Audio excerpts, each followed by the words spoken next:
Hello दोस्तों, स्वागत है आपका सेंट पीटर्स लॉ एकेडमी के उस मंच पर जो पढ़ना क्या है सिर्फ यही नहीं बताती, पढ़ने का सही तरीका क्या है ये भी समझाती है। आप मेरे स्क्रीन पर एक वर्ड देख रहे होंगे, बैटल ऑफ पानीपत।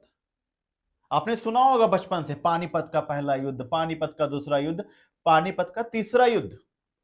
और कभी कभी आपके बड़े बुजुर्ग आपके नॉलेज को चेक करने के लिए यह भी पूछ लेते थे कि बताओ पानीपत का चौथा युद्ध कब हुआ, जो अभी तक नहीं हुआ है। लेकिन एक सवाल वो मजाक में करते थे कि आखिर पानीपत का युद्ध पानीपत में ही क्यों हुआ, ये बताओ। तो आपके पास कोई जवाब नहीं होता था और आप कहते थे हुआ होगा। तो उसके नीचे लिखा हुआ है पानीपत ही क्यों। आखिर पानीपत की लड़ाई पानीपत में ही क्यों हुई? आखिर ऐसी क्या वजह थी जो बड़े बड़े साम्राज्य होते थे, चाहे वो मुगल हो चाहे वो कोई भी हो, वो पानीपत जैसे मैदानों को क्यों पसंद करते थे युद्ध के लिए? और खास करके मुगल्स को पानीपत या उसके आसपास के क्षेत्र ही युद्ध के लिए क्यों पसंद थे? क्या इसकी कोई वजह थी? क्या इसका कोई कारण था? तो जी हां, आज आपको उस प्रश्न का जवाब मिलेगा कि आखिर मुगल पानीपत जैसे मैदान को ही क्यों पसंद करते थे अपने युद्ध के लिए। तो चलिए स्टार्ट करते हैं। आप देख रहे हैं कि यहां पर पूरी की पूरी रंगभूमि है, युद्ध का मैदान है। और इस पूरी की पूरी रंगभूमि युद्ध के मैदान में सिपाही दौड़ रहे हैं। आपने नोटिस किया होगा कि मुगल हमेशा पानीपत ही पसंद करते थे, चाहे वो 1526 का हो, बाबर इब्राहिम लोदी, चाहे वो 1556 का दूसरा पानीपत हो, अकबर और हेमचंद्र उर्फ हेमू के बीच, और तीसरा 1761 अहमद शाह अब्दाली और मराठों के बीच। आखिर ऐसी क्या वजह रही और ऐसा क्या कारण था कि मुगल जैसी बड़ी सेना भी पानीपत जैसे मैदान को पसंद करती थी? क्या कोई रणनीति थी, कोई वॉर टैक्टिक था, या कोई तरीका था जो वो ऐसे मैदानों में यूज करते थे? और यही वजह है कि मुगल जैसी बड़ी सेना भी गुरिल्ला वॉरफेयर में, यानी कि छुपो, आओ, मार करो और फिर छुप जाओ, यानी कि जंगल वॉरफेयर, उसमें बहुत कमजोर होती थी। और मराठा और छत्रपति शिवाजी महाराज की पूरी सेना क्यों मुगलों से गुरिल्ला वॉरफेयर में आगे थी? और मुगल हमेशा युद्ध के लिए उन्हें खुले मैदान पर ही क्यों बुलाते थे? ये ऐसा सवाल है जो कि बड़ी बड़ी सेवाओं में भी पूछा जा चुका है और जनरल इंफॉर्मेशन के लिए भी जरूरी है। जैसा कि मैंने आपको बताया, पानीपत का प्रथम 1526, दूसरा 1556 और तीसरा 1761 होने की एक वजह थी। वो वजह क्या थी, हम देखते हैं। मुगल की बड़ी सेना भी अपने युद्ध के लिए एक रणनीति का प्रयोग करती थी। जब आप बात करेंगे 1526, जब आप बात करेंगे 1556 और जब आप बात करेंगे 1761, और भी अनेक युद्ध जो पानीपत के मैदान में लड़े गए, इसकी एक ही वजह थी, युद्ध रणनीति, वॉरफेयर टैक्टिक। और इस वॉरफेयर टैक्टिक में ही मुगल्स खुले मैदानों का उपयोग करते थे। कैसे? वो रणनीति क्या थी? उस रणनीति का नाम था तुलगाना और तुलकाना। तुलगाना एंड तुलकाना। क्या है ये तुलगाना और तुलकाना, और इसका मुगल से क्या लेना, इसका पानीपत से क्या लेना? तो होता क्या था, आपको याद होगा कि जब बाबर के साइड की सेना थी तो वो 5000 की सेना के साथ ही या बहुत सीमित सेनाओं के साथ ही युद्ध रणनीति के तहत आया था। और इब्राहिम लोदी के पास लगभग लाखों की सेना थी। फिर भी कैसे इब्राहिम लोदी इस तुलगाना और तुलकाना युद्ध रणनीति के तहत पानीपत बाबर जीत गया और इब्राहिम लोदी लाखों की सेना के बावजूद भी हार गया? तो चलिए देखते हैं।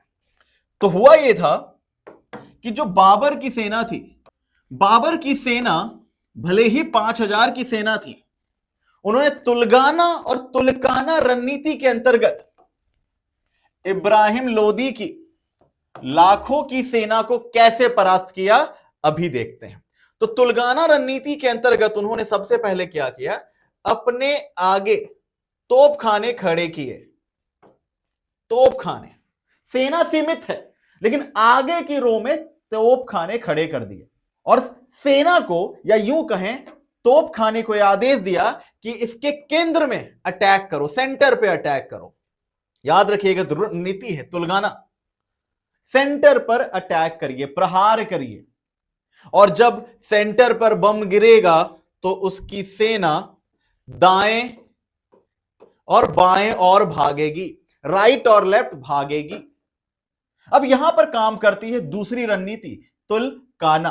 वो क्या है, इसके अंतर्गत यहां पर घोड़े पर बैठे तीरंदाज, इधर कोने में घोड़े पर बैठे तीरंदाज कोने से तीर छोड़ते हुए जाएंगे।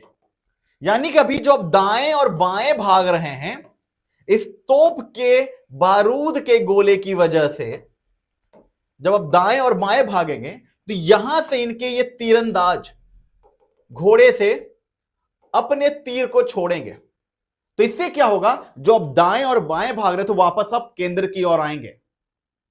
जब आप केंद्र की ओर आएंगे तो वापस ये तोप के गोले आप पर दागे जाएंगे। दाएं बाएं गए तो भी मौत है, केंद्र में आए तो भी मौत है।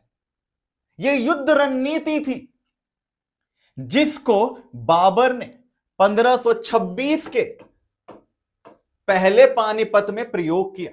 या यूं कहें, कहा जाता है कि मुगल वो पहले थे जिन्होंने भारत के धरातल पर बारूद का, गन पाउडर का उपयोग किया।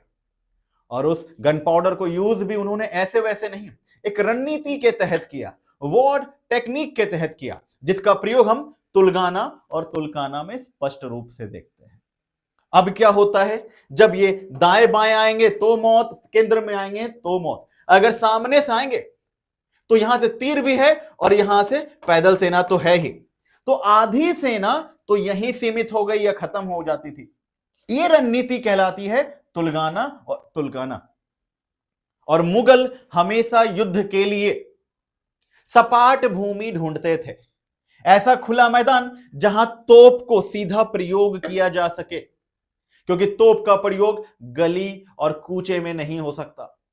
तो इसी के लिए मुगल्स को अपनी युद्ध रणनीति को लागू करने के लिए एक खुला मैदान चाहिए था, जो दिल्ली के समीप उन्हें पानीपत में आराम से मिल जाता था। यही वजह है कि अकबर को चित्तौड़गढ़ के किले को जीतने में 6 महीने से ज्यादा वक्त लग गए। कारण क्या था, कारण यह था क्योंकि चित्तौड़ की पहाड़ की चढ़ाई बहुत टफ थी। इसमें हाथी, या जिसकी मदद से आप अपने तोप को लेकर जा रहे हैं, हाथी रास्ते में दम तोड़ देते थे।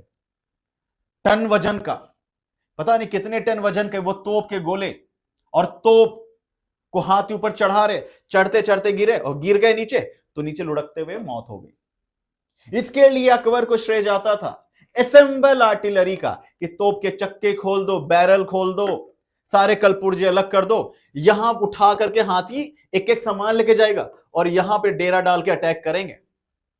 इसके बावजूद भी वो सक्षम नहीं हो पाए। इसी वजह से छत्रपति शिवाजी महाराज, या यूं कहें मराठे, गुरिल्ला रणनीति के अंतर्गत मुगलों को हमेशा परेशान करते थे।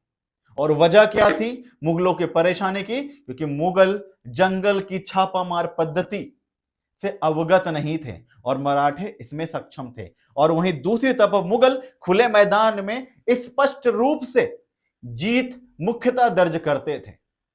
तो यही वजह है आपके इस प्रश्न का कि पानीपत की लड़ाई पानीपत में ही क्यों हुई, पानीपत ही मुगल हमेशा क्यों पसंद करते थे। तो वजह क्या थी, युद्ध रणनीति।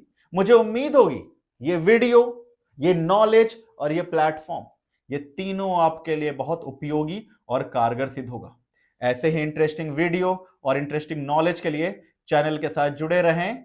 जय हिंद, वंदे मातरम।